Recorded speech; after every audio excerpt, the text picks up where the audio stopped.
West Coast Cookbook and Speakeasy with Chef Justice Putnam. netrootsradio.com.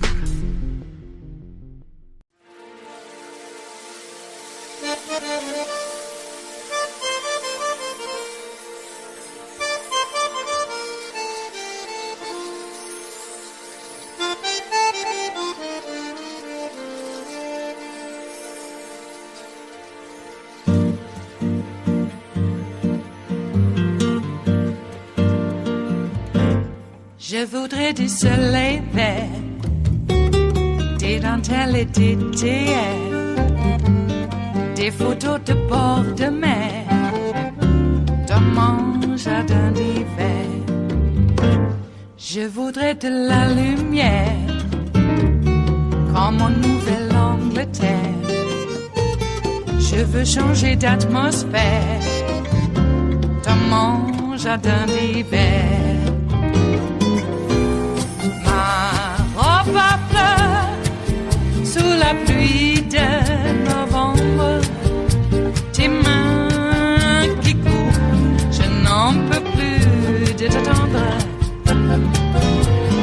Les années passent, qu'il est loin, là je tombe.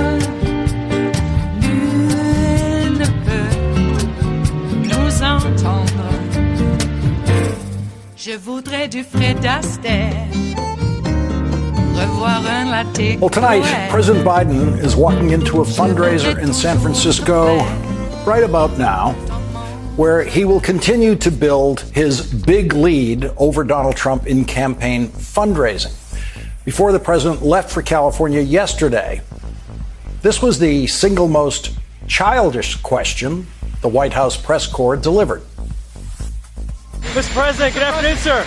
You're going to California. Is this about coming up with a plan B for 2024? Does Gavin need to stand by? Are you ready? Yes, sir. Well, I'm looking at you. Yes, We're looking at you. Sir, Nikki Haley and Donald Trump. Whoa.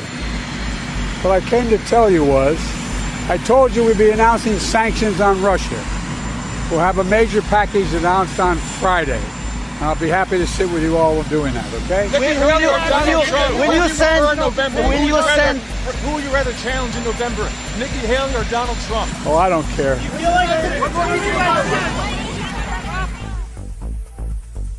And they don't care. They don't care that Joe Biden just described the serious work that he is doing in the Oval Office behind closed doors, developing a new package of sanctions against Russia for Vladimir Putin's assassination of Putin's political opponent, Alexei Navalny. They don't care. They are horse race reporters, and the horse race is the presidential campaign. And so you can rely on them to waste an opportunity to talk to the president of the United States about the actual work that he does, and instead come up with wise guy questions like, does Gavin need to stand by? That's a reference, of course, to California Governor Gavin Newsom, who could not be more strongly supporting Joe Biden's re-election campaign. Those reporters and much of the pundit class and recreational commentators on presidential campaigns, whose voices are heard on a variety of non-political shows and podcasts, don't understand where we are in the presidential campaign. The short answer to where we are in the presidential campaign is that we are in the fourth quarter of the presidential campaign. The truth is that presidential campaigns are 4 years long. The news media doesn't begin covering them until the third year of the campaign. We're now in the fourth year of the campaign. When Donald Trump was inaugurated as the President of the United States on January 20th, 2017, the other thing he did that very day was file his candidacy papers for re-election. So if you think of a presidential campaign as a long plane flight over, say, the Atlantic Ocean, the plane is now somewhere over the North Atlantic approaching Ireland. It's not the time for someone to decide that the pilot who has flown this plane before successfully should be pulled out of the cockpit because he's too old, and some passenger named Gavin, who has never flown one of these planes, should take over. Gavin Newsom has never been a presidential candidate in a presidential campaign. He has no idea what it's like, but he understands enough about presidential campaigns and how they work to know that it is way too late for the Democrats to change candidates. Bob Costas, the brilliant sports analyst, said recently that Joe Biden should drop out of the race. And he added that he has been saying that for 4 years. 4 years ago was the time to say it. 3 years ago was the time to say it. But it has been too late for a long time. And if Joe Biden announced 2 or 3 years ago that he wasn't going to run for re-election, he would have been the most pathetic lame duck president you've ever seen, who would not have accomplished anything, nothing, as president, because Congress could have and would have completely ignored him. Everyone who says Joe Biden should drop out, and for the purposes of this discussion, I am only referring to the people who want the Democrats to win. Every one of those people who say Joe Biden should drop out must now say exactly who the nominee should be, and none of them do. None of them say that. Some of them suggest a long string of names of possibilities. That list always includes Gavin Newsom, and so you would think that in their articles and their comments on podcasts and TV, they would show you all of those polls where Gavin Newsom polls better than Joe Biden against Donald Trump. There must be so many of those polls, but there aren't any. The most recent poll substituting other Democratic names for Biden against Donald Trump included only Vice President Kamala Harris and Gavin Newsom. It's an Emerson poll that is now 10 days old. Donald Trump was polling at 45 against Joe Biden at 44. Substituting Kamala Harris as the candidate produced a result of Donald Trump polling at 46 against Vice President Harris at 43. And substituting Gavin Newsom's name produced an even worse result, with Trump polling at 46 and Gavin Newsom polling at 36. 36. Gavin Newsom might not know how to run a presidential campaign, but he knows how to read polls. You would think, with the way the media obsessed over every poll it can find, that they would have noticed these polls. And how does today's poll from Quinnipiac fit in the dump Biden strategy? A national poll by Quinnipiac shows Joe Biden at 49 and Donald Trump at 45. Now, I mentioned the polls not because I have great faith in polls at this stage of the campaign, but just to point out the challenge you have if you want to argue that the Democratic nominee for president should not be Joe Biden. There is no substitute candidate who polls better than Joe Biden. Now, assuming you still believe in Gavin Newsom, even though he's polling 10 points behind Donald Trump, you must then explain how your choice of nominee gets the nomination. The more thoughtful dump Biden proponents have actually recently tried to work their way through the maze of how someone other than Joe Biden can be nominated for the president in the Democratic Party. They all rely on Joe Biden, first of all, releasing all of his delegates at the convention on Monday, August 19th. And they all assume that the delegates who have showed up for the convention, at least 90% of whom will be Biden delegates, maybe more, will then easily agree on Gavin Newsom. You certainly get the feeling that most people who want to dump Joe Biden also want to dump Kamala Harris from the ticket. They don't seem to fear what would happen among a key voting demographic who delivered the presidency to Joe Biden and the vice presidency to Kamala Harris: Black women voters. One thoughtful essay about this process reminded us that this is the way Abraham Lincoln was chosen at the Republican convention in 1860. It took 3 long ballots to nominate Abraham Lincoln. You can expect the balloting at the Democratic convention in August to take at least 3 ballots, maybe more. And you can imagine what the press would say about the Democrats struggling to nominate a candidate and how much disarray they would figure into their reporting. You can hope that it's not a rerun of the 1924 Democratic Convention in New York City, when it took 103 ballots to nominate John Davis, who went on to lose to Calvin Coolidge. That Democratic Convention lasted from June 24th to July 9th. 2 weeks, to get a nominee who would lose. The last time the Democrats nominated a presidential candidate that way, he lost to Republican Richard Nixon.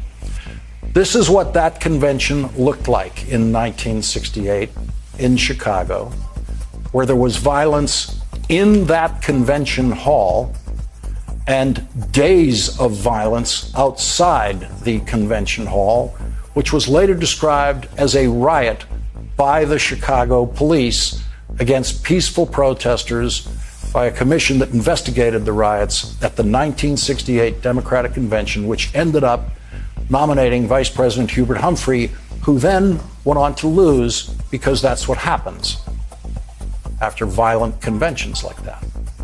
The Democratic Convention in Chicago is in Chicago again this year. And as it happens, the magic number of delegates for winning the presidential nomination is 1968. 1,968. There are going to be protesters. There always are. Usually they are not violent. This year there will definitely be protesters supporting Israel, and there will definitely be protesters supporting Palestinians. The television cameras will be trained on those protesters more than on delegates. The longer the convention goes on, trying to find a nominee, the messier it could get in Chicago. The modern, orderly convention that is really are television shows produced by the party last 4 days, Monday, Tuesday, Wednesday, Thursday. And Thursday night, in prime time, is always the triumphant speech by the nominee. But at a contested convention, we have no idea what Thursday night might bring. Politically, throwing the nomination open in a contested convention is a step into the unknown. One thoughtful essay that has worked through this scenario suggests it would be very exciting TV for the first time at a political convention. That means for the first time since 1968, when you could watch the rioting live on TV during the convention, sometimes in split screens that showed the protesters being beaten in the streets by the Chicago police, while the Chicago political machine's henchmen were beating up reporters in the convention hall. Exciting is one word you could use for that kind of TV. It was also horrifying. The Republican nominee for president, Richard Nixon, was watching the Democratic convention on TV, and that is when he knew he was going to win in November. I mentioned that Joe Biden's at a fundraiser tonight where he is crushing Donald Trump in the fundraising competition.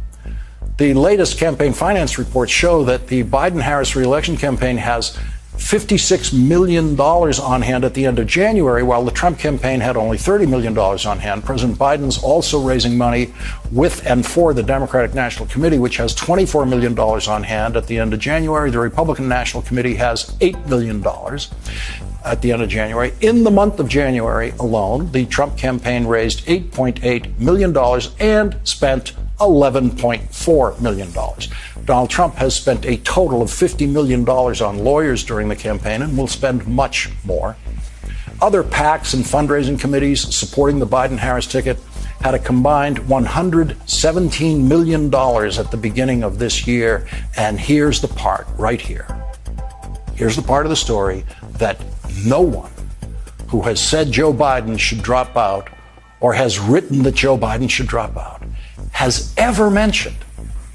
That every other Democrat whose name shows up in these articles as a substitute for Joe Biden, as the Democratic nominee, has raised exactly zero money for a presidential campaign. No one has told you about the money. That means none of them have thought for a second about the money. Every serious observer of presidential campaigns is supposed to know how important campaign money is, and not one of these people who are telling you it's time to get rid of Joe Biden seem to have given a thought to the money. So here's what they haven't told you or simply do not know. Not one penny Gavin Newsom has in his campaign treasury in California is usable in a presidential campaign. Money raised for statewide elections of governors in California and other states is raised under different laws than the laws governing federal campaign money. So Gavin Newsom has zero to spend on a presidential campaign as of tonight, and Gavin Newsom knows that. And Gavin Newsom, if he can get the nomination, would then leave the convention with no ability to even fly his way home. So let me say that number again, 0. That's how many dollars Gavin Newsom would have to spend, would have to spend on a presidential campaign, leaving the Democratic convention. He'd have 0. There is one other candidate besides Joe Biden who has raised money for a presidential campaign, and that only that one candidate who's done that is Kamala Harris. The money raised for the Biden-Harris campaign has been raised in the name of both candidates. So Kamala Harris has a legal claim on all of that money if Joe Biden were to drop out of the race. All the imagined contested Democratic convention candidates there would only be one candidate, Kamala Harris, who would actually have real money for a presidential campaign. And that might be decisive. That might get her the nomination in this scenario at the convention after who knows how many ballots. But at least Kamala Harris could leave the convention with real money to spend on a presidential campaign, and no one else could.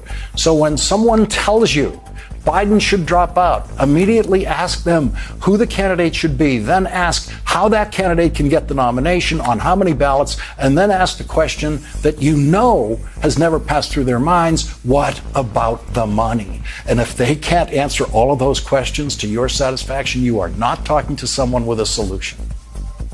We don't have time to explain the complexities of nominating a vice presidential candidate at a contested convention. Let's just assume that all of the delegates would agree that whoever wins the presidential nomination gets to choose their own vice president.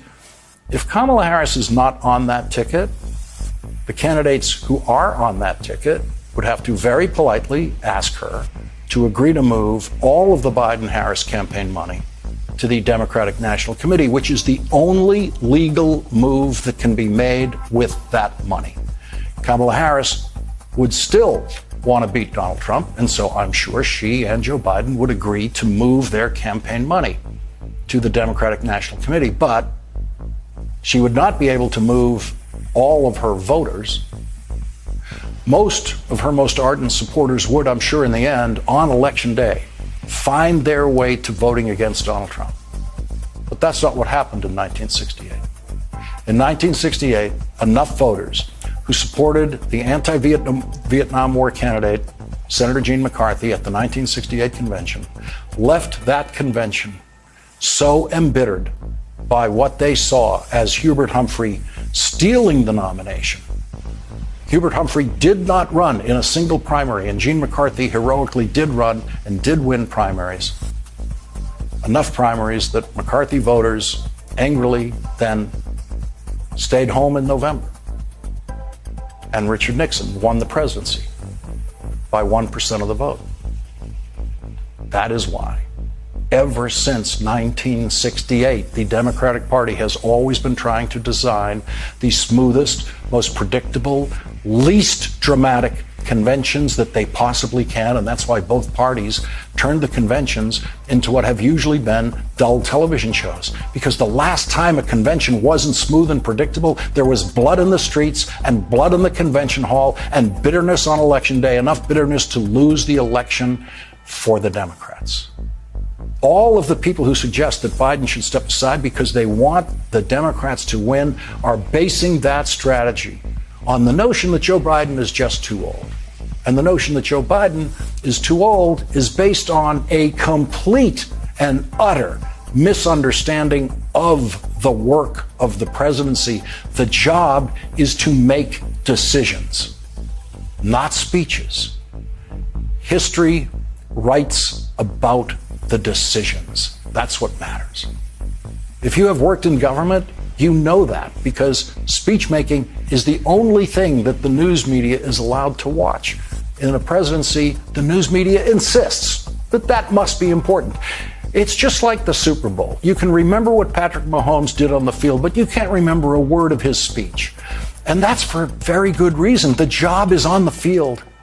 Everyone who sees Joe Biden doing his job behind closed doors, believes he is fully capable to do that job, and is good at that job, including former Republican House Speaker Kevin McCarthy, who, though he disagreed with Joe Biden, always thought President Biden was fully capable when he was in the room negotiating with him last year. Last year, when Joe Biden managed to do what seemed impossible and convince the Republican Speaker of the House to go along with a deal that would prevent the United States of America from defaulting on its debt for the first time in history and violating the debt ceiling. It looked impossible at the outset, but Joe Biden did it. Jon Stewart asked a question recently that makes sense in the age of the ubiquitous camera. We all have one in our pocket. He asked, did anyone film that? And he was referring to all of those reports that are out there from people who have been in private meetings and negotiations with President Biden and have seen him perform flawlessly. Did anyone film that? That's the problem with the presidency. We only film the parts that don't matter. We are not allowed to film the real job. We are not allowed to film the real governing discussions in the Oval Office that might or might not include classified information, but will definitely include statements about senators and congressmen, possible strategies, details of policy dilemmas that no one in that room wants to be made public at that time. Every meeting I was in the Oval Office when I worked in the Senate involved legislative strategies that we did not want made public and would have failed if they were made public. I was never once in a meeting in the Oval Office or the Cabinet Room or in the Senate Majority Leader's office or the Speaker's office or anywhere where real governing occurred with the door closed where cameras could possibly be allowed. Not for 1 minute. The thing to know about cameras in government is if the camera is rolling, nothing really important is happening. What you're watching is the theater. The governing will not be televised. And by the governing, I mean the very moments when the president makes a decision. I was in the Oval Office where I saw President Bill Clinton make a presidential decision on extremely high-stakes, high-pressure tax legislation that ultimately passed by one vote. And that decision involved the president having to change his very public position on a very important piece of the legislation. And I was more impressed with the speed and authority and confidence with which Bill Clinton made that decision in seconds in the Oval Office than I ever was by any Bill Clinton speech. I cannot remember a single line from any Clinton State of the Union address, but I can remember every word he said in the Oval Office that day, where the actual work of the presidency was done. Politico's latest entry in the genre, under the headline, Democrats Might Need a Plan B, at least admits this at the outset. Because of procedural and political hurdles, it would not be easy to simply swap him out. The likeliest outcome is that Biden stays on the ticket. And after correctly describing the likeliest outcome, the Politico piece goes on into pages of fantasy about what could happen at a contested convention. Ezra Klein has written the very smartest entry in the genre in the New York Times. Ezra Klein is smarter than I am on just about everything, and I've learned a lot from Ezra. Ezra Klein lists all of President Biden's more than impressive accomplishments with a Senate divided almost 50-50. But Ezra does not think that Joe Biden should step aside, and let the Democrats figure it out at the convention. Ezra Klein writes, I am convinced he is able to do the job of the presidency. He is sharp in meetings. He makes sound judgments. I cannot point you to a moment where Biden faltered in his presidency because his age had slowed him. I like Biden. I think he's been a good president. I think he is a good president. And then, Ezra Klein says, the age of 81 doesn't mean anything. It's the impression Biden is giving of age, of slowness, of frailty. The presidency is a performance. That is what television did to the presidency, made it a performance. The political press only knows how to cover the performance like theater critics. They have no idea how to cover the job, and they make no real attempt to cover the job. Most of them will always make the lazier choice to cover the performance and never attempt to actually inform voters about what really matters in the presidency. The names you always see at the top of the lists of greatest presidents, including Roosevelt, Lincoln, Washington, would all have failed in the television age on what is expected in the version of performance of the presidency. Franklin Delano Roosevelt was 19 years younger than Joe Biden when he was running in his last re-election campaign. He was slowly dying during his last campaign, and his doctors knew it. And in fact, he died just over 2 months after his inauguration in 1945. But during that last year of his life, when he would fall asleep at his desk, sometimes in the middle of signing his name, he was also personally strategizing with, consulting with Winston Churchill, General George Marshall, General Dwight Eisenhower, about the single largest military operation in history, the D-Day invasion in France, in the middle of his re-election campaign. President Roosevelt had overruled the generals at various stages of World War II prior to that. And as history shows, he chose a better course than they recommended when he was overruling them. They urged a D-Day invasion 2 years before the American military was actually capable and ready to do it. And old Franklin Roosevelt, nodding off sometimes, overruled those younger minds, those military experts, those generals, and he saved American soldiers' lives in the process. Franklin Roosevelt was secretly managing the development of an atomic bomb in what they thought was a race with Nazi Germany to develop an atomic bomb. It was FDR who built the flawless structure of secrecy around the work Robert Oppenheimer was leading at Los Alamos to develop the most powerful weapon in history. Franklin Roosevelt was designing the United Nations for the post-war period, calling it the United Nations, deciding which countries would be members of the Security Council, which countries should have veto power. He was calculating every day how to deal with the Soviet Union's dictator Joseph Stalin as an ally then in combat against Nazi Germany, and how he would have to deal with Stalin as a potential adversary after World War II. Nuclear weapons, the Soviet Union, the creation of social security system, which Franklin Roosevelt had done 10 years earlier, were all issues far more complex than every issue that passed through George Washington's mind or Abraham Lincoln's mind in the presidency. Franklin Roosevelt was making decisions about those issues, sometimes in bed, sometimes when he was nodding off, always in his wheelchair when he was out of bed, sometimes after long naps, sometimes when just speaking itself took every bit of strength he had. And whenever President Roosevelt had to be awakened in the middle of the night with the latest battle news in World War II, even as his physical energy was seeping out of him, he was always ready. He was always ready to do his job in the middle of the night, in the middle of the day. He was always ready to make the next decision. And no, we don't have any film of that. It is Thursday, the 22nd of February of 2023.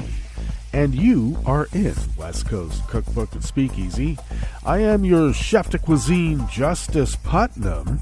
Gunner, the English Bulldog, is our snoozing sous chef. Precious, the little Yorkie, is our door girl. And she will be seating you directly for our especially special, daily special, Metro Shrimp and Grits Thursdays. A little bit of jambalaya. A little bit of spice in your life. That's right. Well, how are you today? We had to give you a clip show at the last possible moment yesterday. Apologies for that. But I thought that they were rather important clips to be had nonetheless here on the home front at the mothership of Netroots Radio. We had some, well, shall we say, real life to attend to, and that being well, we had a little bit more time to devote to getting my mom ready for her medical test yesterday, and we got a last-minute call as well to bring her in earlier. And since it is it is her carotid artery involved in this, a blockage. We don't want her to have a stroke, so we basically want to expedite this. So we did. And we'll have the follow-up with the doctor coming on Wednesday, and presumably they will tell us a date in which she will have the procedure, and presumably that will be soon. Also, presuming, as I was going over the lab results, I know a little bit about chemistry and anatomy and, biology. But a lot of information on the condition of her heart. And initially, before I went to visit with my dad and celebrate his 95th birthday before Valentine's Day, the test that we had up to that point said that her heart was okay, and then we'd be dealing with the surgical team that will prep her and get her ready for this, I don't know, stent or whatever it is they're going to do. I don't know. They haven't told me yet. I say stent, but that's just me. And anyway, so we'll find out what happens next, and hopefully her heart still remains strong enough for not such an invasive procedure. We were warded off getting another hip replacement. That might be too invasive for her heart to handle, or any other types of surgeries. But sure, there's some bleeding, obviously, when you're cutting into an artery, and you've got to do things rather quickly, and you don't want leaking and all of that. So hopefully we can move ahead. So that took some attention away from this show. I apologize, and I know people out there understand. So thank you for your understanding. We are going to abbreviate everything once again since we had a longer clip, and I got to tell you, that Lawrence clip there from his opening of his show last night was one for the ages, and I just deemed it important to have it in its entirety. And I think that he, in his, 25 minutes or so, explained very succinctly why the governing will not be televised. Nope, it won't. And on the rest of the menu here in the Bistro Cafe of West Coast Cookbook and Speakeasy, an Orange County, California federal judge who had been censured for past racist remarks to court officials dismissed criminal charges against members of a Southern California white supremacist group, saying there is bias against the far right. Really? This guy said this. All right. Should there not be bias against the far right? I mean, aren't we talking about Nazis? All right. I guess a Nazi judge feels that his Nazi brethren need their day in court. Or out of it. A large Martin Luther King Jr. memorial in Denver City Park was vandalized just in time for Black History Month. And there are less than 170 Idaho obstetricians left after the state's near-total abortion ban. They're leaving in droves. After the break, we move to the chef's table, where Estonia detained 10 people suspected of committing sabotage on orders from Russia. Yeah, I'm telling you, it's going around the whole world like a pandemic. And an old European satellite plunged harmlessly through the atmosphere and broke up over the Pacific. Good thing, too. All that and more on West Coast Cookbook and Speakeasy. Bon appetit.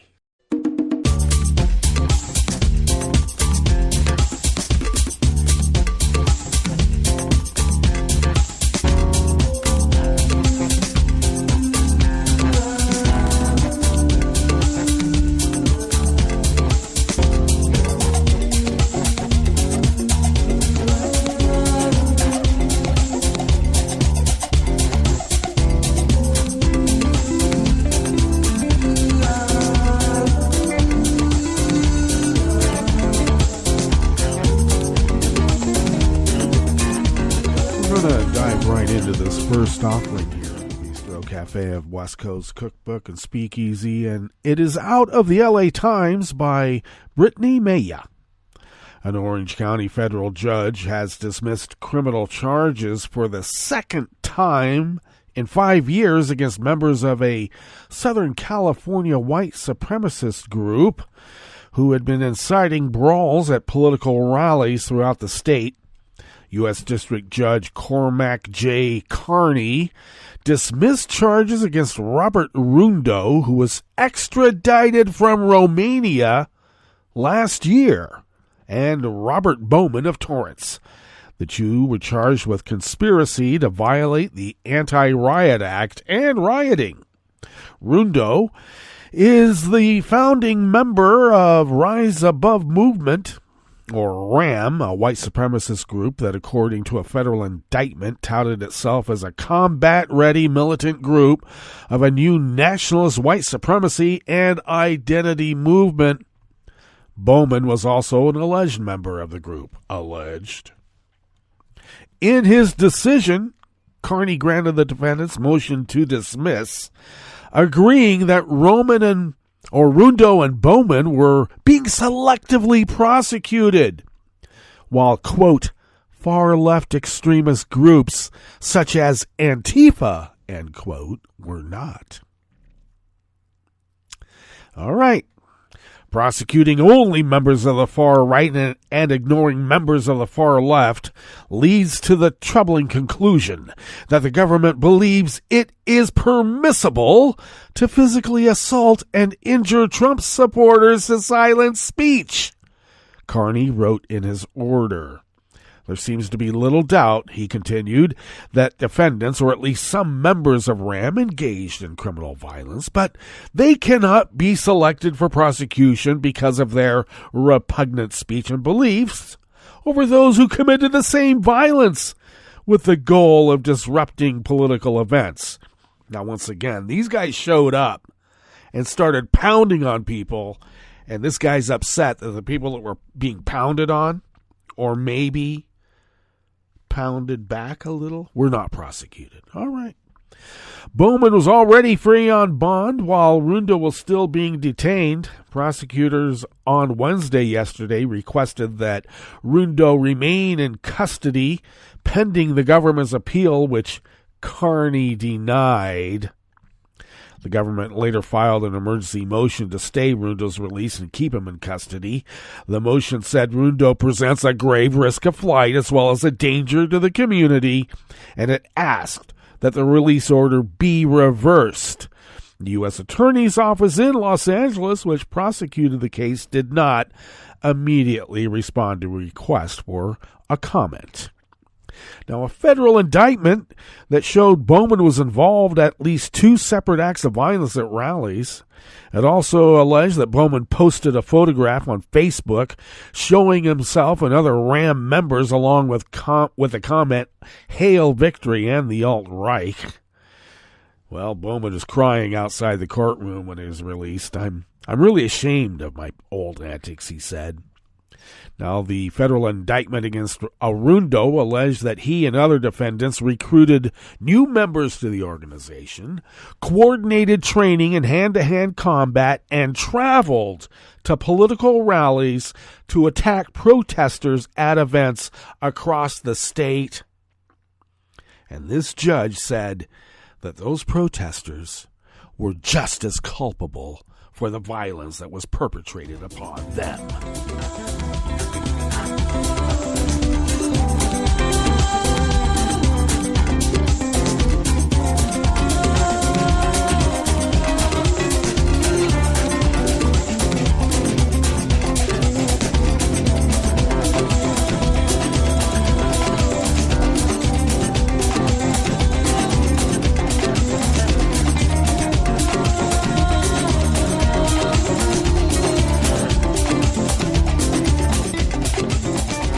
Staff of the Associated Press brings us this next offering here in the Bistro Cafe of West Coast Cookbook and Speakeasy. A large Martin Luther King Jr. memorial in Denver City Park was vandalized, and police are trying to determine if racial bias was involved. Are they really? Several pieces of the marble and bronze I Have a Dream memorial were stolen sometime on Tuesday. The missing pieces include a bronze torch and angel, as well as a bronze panel that depicted black military veterans. Vern Howard, chair of the Dr. Martin Luther King Jr. Colorado Holiday Commission, told the Denver Post that a community member informed him of the vandalism on Wednesday morning yesterday. You can steal, you can take, you can pull, you can hate, you can do everything that you believe necessary to deter the message of Dr. King and Dr. Martin Luther King Jr. Colorado Holiday Commission, Howard said. We're going to continue to march, to honor, and to work toward freedom, towards justice, toward the end of racism, toward the end of hatred, and the end of discrimination. Artist Ed Dwight created the memorial in 2002.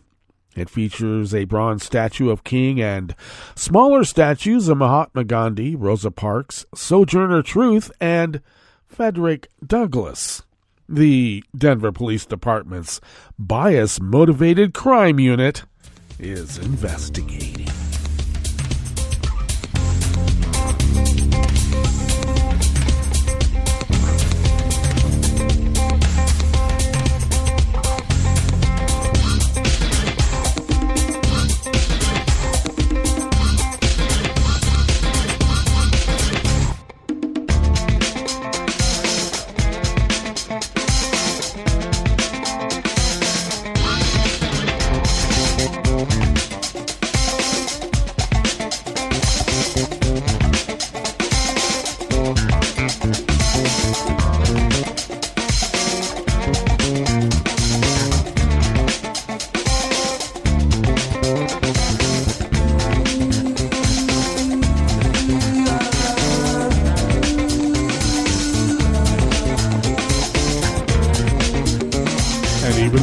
Staff at the Associated Press brings us this final offering here in the Bistro Cafe of West Coast Cookbook and Speakeasy Metro Shrimp and Grits Thursdays.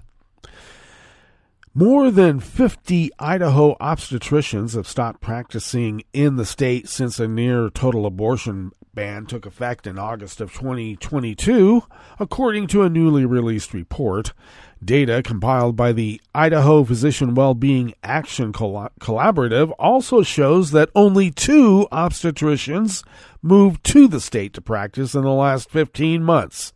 Obstetricians provide health care during pregnancy and childbirth. The number of obstetricians in Idaho decreased from 227 in 2022 to less than 176 in 2023, a decline of over 51 doctors. The Idaho Physician Wellbeing Action Collaborative was created in 2018 by local doctors to address problems affecting physicians and patients in Idaho communities, according to his website. Additionally, the report said 2 hospital obstetrics programs at West Bonner General Health in Sandpoint and at Valor Health in Emmett have closed since Idaho's law banning abortion took effect. A 3rd hospital program is in serious jeopardy of closing, the report said. Only 22 of 44 counties in Idaho have access to any practicing obstetricians, the report reported. About 85% of obstetricians and gynecologists in Idaho practice in the 7 most populous counties. Well, I guess it's cause and effect. Let us now get to our break, and when we get back from that break, we will go through weather from around the world, and we will finish up with the stories that we've curated for you today. You are listening to West Coast Cookbook and Speakeasy, and we will be right back. You are listening to netrootsradio.com. Please hang up and try again.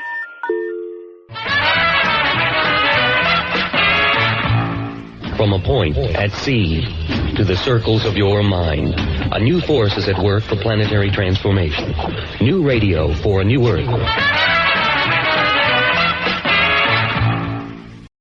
This is an important message from the U.S. Department of Health and Human Services. After a storm or disaster, it's important to eat only safe food. Throw away perishables like meat, poultry, fish, eggs, and leftovers stored above 40 degrees Fahrenheit for 2 hours or more.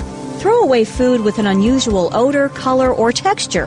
Throw away food that may have come in contact with floodwater, including food in swollen, punctured, and damaged cans. When in doubt, throw it out. Hi, it's Tom. Could we humbly suggest your donation to netrootsradio.com? All we've got to run this 24-hour powerhouse of progressive resistance radio is what comes out of our own wallets. And you are our biggest donor. And it doesn't take much, $3, $5. Just go to the bottom of our netrootsradio.com page and hit our secure donate button. Heck, you can even make a recurring contribution. So donate what you'd like at the bottom of our netrootsradio.com's homepage. Because you are our biggest donor. netrootsradio.com. Together, we are Resistance Radio.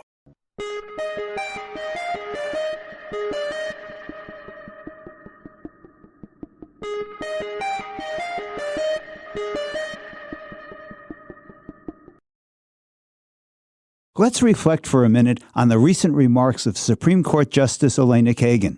Listen up. This matters. I'm Louis Black, and this is the Civil Liberties Minute with ACLU attorney Bill Newman. Justice Kagan, during a public conversation at the Library of Congress, avoided saying anything directly relevant to any case before the court. But she did articulate decision-making principles and powerfully shared her perspective on the court discarding precedent. Justice Kagan said, "When the law flip-flops after change in personnel on the court, it doesn't look like law anymore. It looks like a form of politics."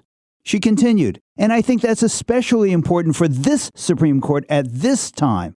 Law should not look like a form of politics, where just because the composition of the court changes, a whole batch of legal rules change with it." Justice Kagan added, "When what was once a right is no longer a right because the court is different, I think that's very damaging to the court, very damaging to society."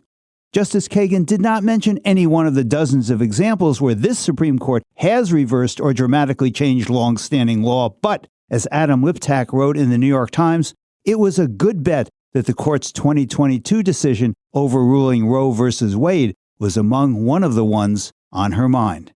And let us add, ours too. The Civil Liberties Minute is made possible by the American Civil Liberties Union, because freedom can't defend itself. I'm Rick Smith, and this is Labor History in 2.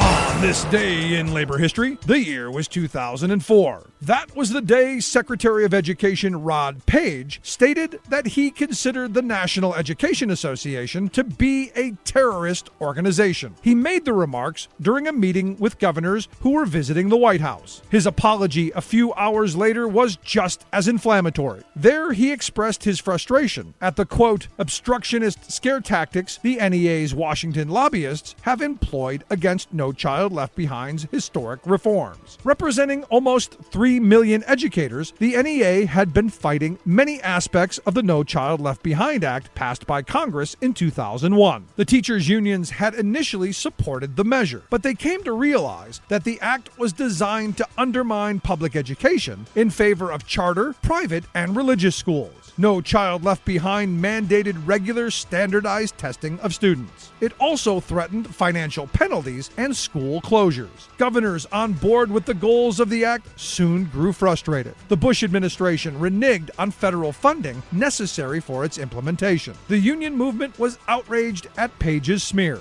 John Sweeney, then president of the AFL-CIO, said, quote, the Bush administration would like to label all those who disagree with it as terrorists in order to cover up its policies, which are harmful to working families and to divert attention from its inability to create good jobs. By 2015, the No Child Left Behind Act had received so much criticism from every corner that the Every Student Succeeds Act replaced it. This act retains Common Core standards but transfers school accountability to the states. It is now pending review under President Donald Trump's Regulatory Freeze Directive. In 2017, it was pending review under President Donald Trump's Regulatory Freeze Directive.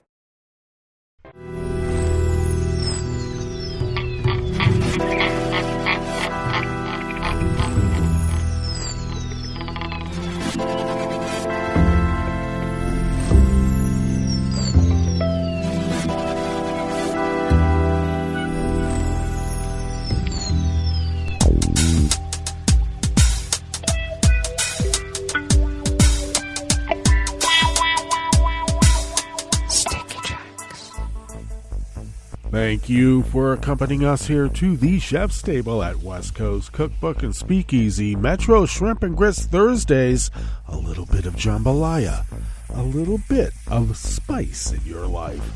We always begin, whether from around the world, along the banks of the Rogue River and the Rogue River Valley of Southern Oregon, on the west coast of the continental United States of America, where it is currently 38 degrees Fahrenheit under foggy conditions, expecting highs in the upper 50s, low 60s, mostly cloudy skies throughout the day, winds light and variable, and then considerable clouds this evening with some decrease in clouds overnight, with lows in the mid to upper 30s, winds light and variable, then sunny skies tomorrow with highs in the low 60s, winds light and variable, and it looks like we do have a forecast of snow on Monday, and much chillier nights than we've had, and the nights have been pretty chilly. Looks like pollen is still rated as none here in our little hamlet of Rogue River. The air quality index for the region is in the good range at 25 parts per million. The daytime UV index is low at level 1. Barometric pressure is just now falling at 30.3 inches. Visibility is down to 1/4 mile. And relative humidity is at 100%. Weather from around the world is brought to you by a crowd of crowdsourced weather stations that a crowd crowdsources from around the world, and that is the Weather Underground. London is 45 degrees with rain. Paris is 49 degrees with rain, wind, and a high wind advisory. Rome is 58 degrees and partly cloudy with a high wind advisory. Bagram is 30 degrees and clear. Kyiv is 45 and cloudy. Hong Kong is 72 degrees and partly cloudy. Tokyo is 39 with rain. Melbourne, Victoria, Australia is 65 degrees and cloudy. San Francisco, California is 52 degrees and partly cloudy. Chicago, Illinois is 50 degrees and partly cloudy. And New York is 40 degrees Fahrenheit and partly cloudy. And that is weather from around the world, brought to you by a crowd of crowdsourced weather stations that a crowd crowdsources from around the world.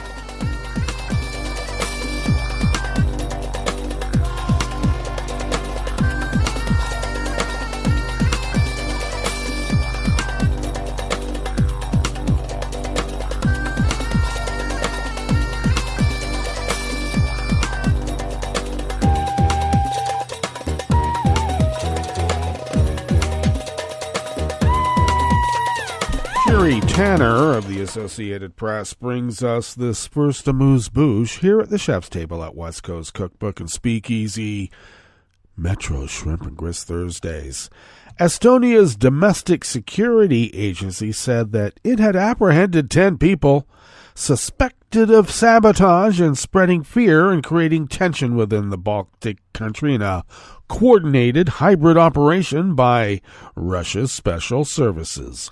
Among the suspects detained between December and February are individuals believed to have broken the car windows of the Interior Minister and a local journalist in December, the Estonian Internal Security Service said. The information currently collected in criminal proceedings indicate that the Russian Special Service has coordinated a hybrid operation against the security of the Republic of Estonia involving the suspects that have been detained, it said. To the knowledge of the Estonian Internal Security Service, its aim was to spread fear and create tension in Estonian society. Estonian relations to neighboring Russia have remained icy ever since its independence in 1991.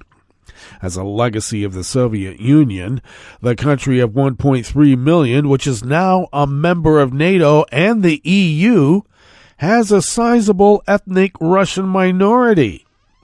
According to State Prosecutor Olev, the suspects have been detained pending the results of an investigation into criminal proceedings. Security officials said the suspects held a variety of roles in Estonia, depending on instructions from their Russian handlers.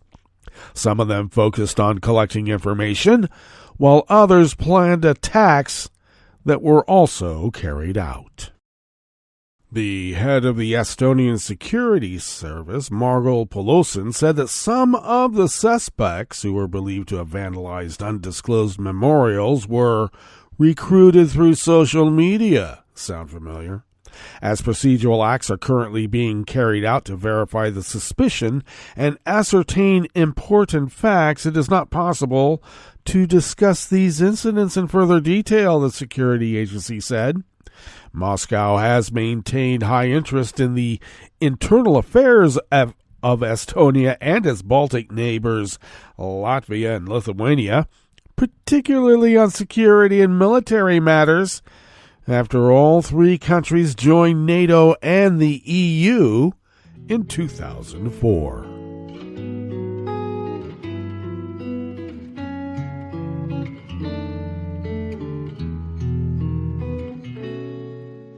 Je te donne ce mon amour pour la vie entière, la promesse de me trouver à tes genoux. Aussitôt que tu m'appelles, rester toujours fidèle, c'est tout, c'est tout. Je te donne tous mes printemps, mes étés de mer, mes automnes quand les feuilles tombent partout.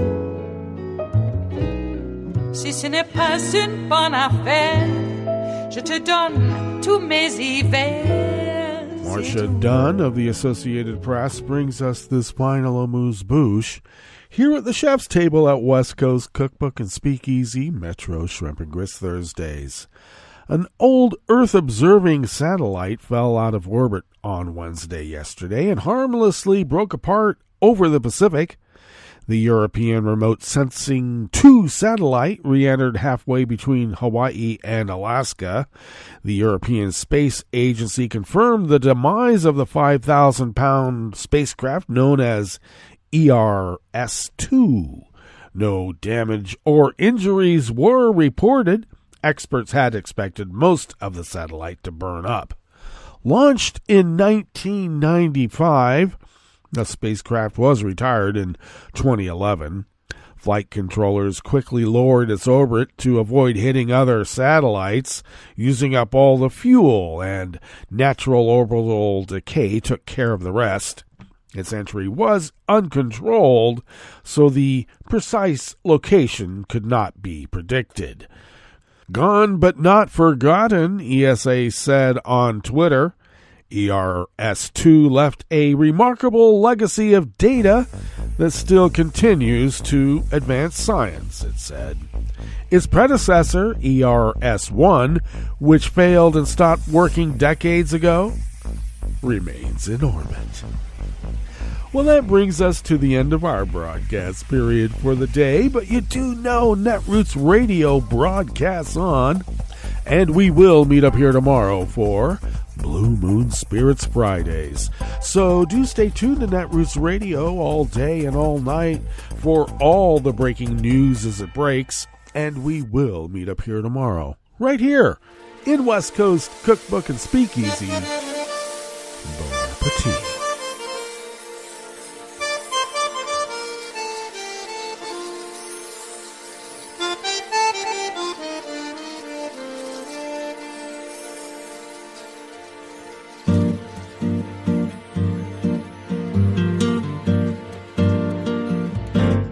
Je voudrais du soleil vert, des dentelles et des théières, des photos de bord de mer, dans mon jardin d'hiver.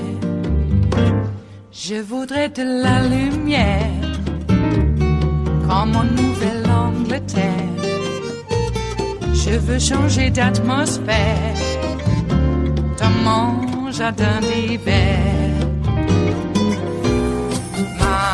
Robe à fleurs, sous la pluie de novembre, tes mains qui courent, je n'en peux plus de t'attendre. Les années passent, il est loin, là je tombe. Nul ne peut nous entendre. Je voudrais du Fred Astaire, revoir un latte Goer. Je voudrais toujours te plaire, dans mon jardin d'hiver. Je veux déjeuner par terre, comme au long de golfe clair. T'embrasser les yeux ouverts, dans mon jardin d'hiver.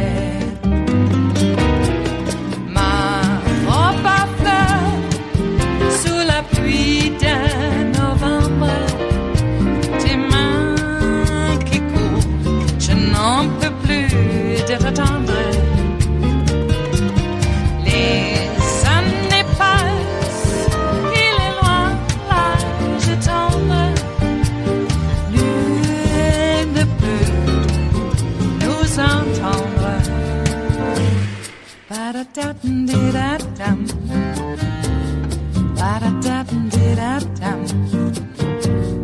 Ba-da-da-dum-di-da-dum. Dans mon jardin d'hiver. Ba-da-da-dum-di-da-dum. Ba-da-da-dum-di-da-dum. Ba-da-da-dum-di-da-dum. Dans mon jardin d'hiver. Dans mon jardin d'hiver. Dans mon jardin d'hiver.